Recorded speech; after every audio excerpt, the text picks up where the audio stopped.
শুক্রবার electric short circuit থেকে electric খুঁটিতে ভয়াবহ অগ্নিকাণ্ড ঘটে। ঘটনা শকুন্তলা রোড মেট্রো বাজার সংলগ্ন এলাকায়। ঘটনাস্থলে দমকলের দুটি ইঞ্জিন এসে আগুন নিয়ন্ত্রণে আনে।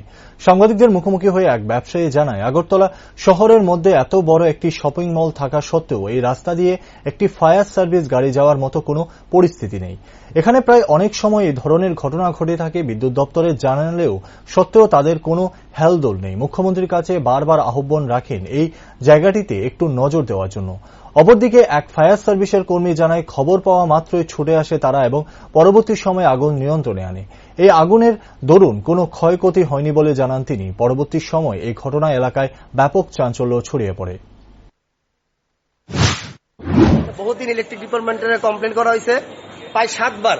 তারা এখানে প্রায় এমন প্রবলেম হয়, তারা দেখতে হচ্ছে ঠিক আছে গেছে। আজকে তো বড় দুর্ঘটনা ঘটলো।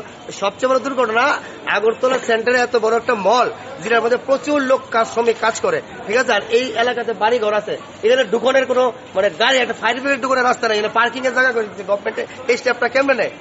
নিশ্চয়ই গভর্নমেন্ট থেকে কোনো কইছে যে আপনারা পার্কিং এর জায়গায় এখানে বাইক রাখেন। এখানে সবাই বাইক রাখতেছে, আপনারা দেখেন, ঘুরে এসে দেখেন একটা ফায়ার ব্রিগেড বলে আজকে যদি এটা থেকে দুর্ঘটনা এত বাড়ি ঘর মলে লইতো, স্টেপটা দায়িত্ব কে নিলে? আমি মুখ্যমন্ত্রীর কাছে এটাই কমো, আপনিও তো এই অনেক সময় আইন, আপনার ডেন্টালে যান, ঠিক আছে। আপনি এই জায়গাটা দেখেন, এই জায়গাটার মধ্যে অবস্থা কেমন রয়েছে। একটা সাধারণ অটো ঢোকার জায়গা নাই, কিন্তু এখানে প্রচুর শ্রমিক কাজ করে। এটা তো দেখা উচিত। পাশে একটা ফায়ার পুলিশ ইলেকট্রিক, আমরা তো বাজার ফায়ার সার্ভিস থেকে সম্পূর্ণ গাইছি।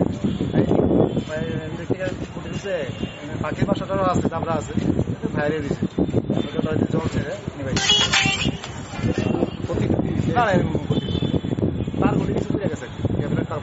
কয়টা ইঞ্জিন আইছেন আপনারা? আমরা আইসি আর 2টা গাড়ি আইসি, আগরতলা আর